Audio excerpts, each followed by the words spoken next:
చూసే ముందు ఒక లైక్ కొట్టి జైశ్రీరామ్ అని కామెంట్ చేయండి. ఒక ఇల్లు సుఖశాంతులతో సిరిసంపదలతో ఉండాలంటే స్త్రీలను పురుషులు ఎలా చూడాలో తెలుసా?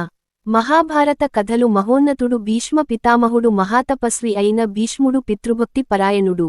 అపారమైన శాస్త్ర విజ్ఞానాన్ని, ధర్మతత్వాన్ని, పరమాత్మతత్వాన్ని కూడా చక్కగా అవగతం చేసుకున్న భీష్ముడు కురుక్షేత్ర యుద్ధంలో అంపశయ్యపై ఉన్న సమయంలో పాండవులకు జ్ఞానాన్ని ప్రబోధించాడు. వర్ణాశ్రమ ధర్మాలు, రాజధర్మాలు, ఆపద్ధర్మాలు, మోక్షధర్మాలు, శ్రాద్ధధర్మాలు, స్త్రీ ధర్మాలు, దానధర్మాలు ఇలాంటి ఎన్నెన్నో ధర్మాలను గురించి ధర్మరాజుకు వివరించాడు. స్త్రీల గురించి, స్త్రీ కుటుంబ సభ్యులు ఇవ్వాల్సిన ప్రాధాన్యత గురించి భీష్ముడు ఏమని చెప్పాడో తెలుసుకుందాం. భీష్మ పితామహ మహాభారతంలో గొప్ప యోధుడు. ఆయనను గంగపుత్ర భీష్ముడు అని కూడా పిలుస్తారు.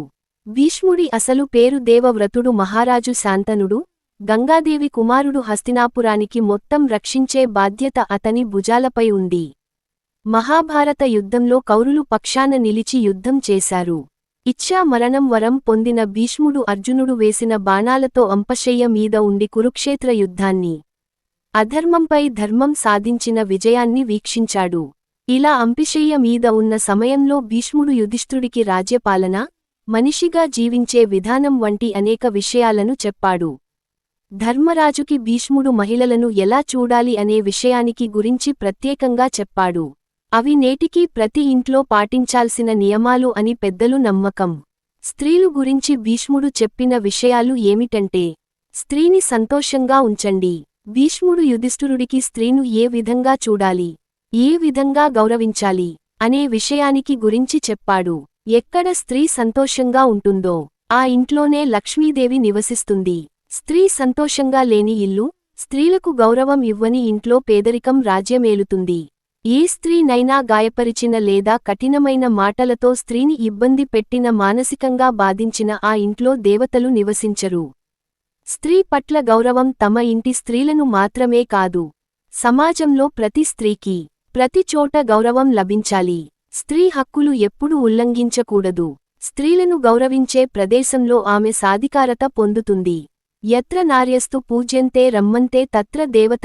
ఎక్కడ స్త్రీలు గౌరవించబడతారో అక్కడ దేవతలు కొలువై ఉంటారని అంటారు. కనుక పరాయి స్త్రీలను సైతం ఎంతో గౌరవంగా, సోదరి సమానంగా చూడాలి అని భీష్ముడు చెప్పాడు. బిస్మిత్ చెప్పిన ప్రకారం ఏ వ్యక్తి పొరపాటున కూడా స్త్రీలను వేధించకూడదు. స్త్రీని ఇబ్బంది పెట్టడం వలన ఏ స్త్రీ శాపానికి అయినా గురికావాల్సి రావచ్చు. స్త్రీలు పెట్టే శాపం నుంచి విముక్తి లభించదు. స్త్రీ శాపం తగిలేలా ఎన్నడూ ప్రవర్తించరాదు.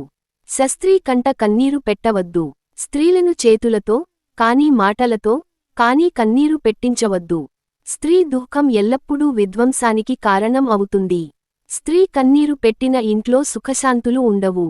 స్త్రీలు, పిల్లలు, బాలికలు, ఆవులు, నిస్సహాయులను ఎప్పుడూ వేధించకూడదు. వారి శాపం విధ్వంసానికి దారితీస్తుంది. ఇలా భీష్ముడు వివరించాడు. ఏ స్త్రీని కూడా కంటతడి పెట్టించకూడదు. ఇంట్లో ఆడవాళ్లు బాధపడటం వల్ల కలిగే నష్టాల గురించి వివరంగా వివరించాడు.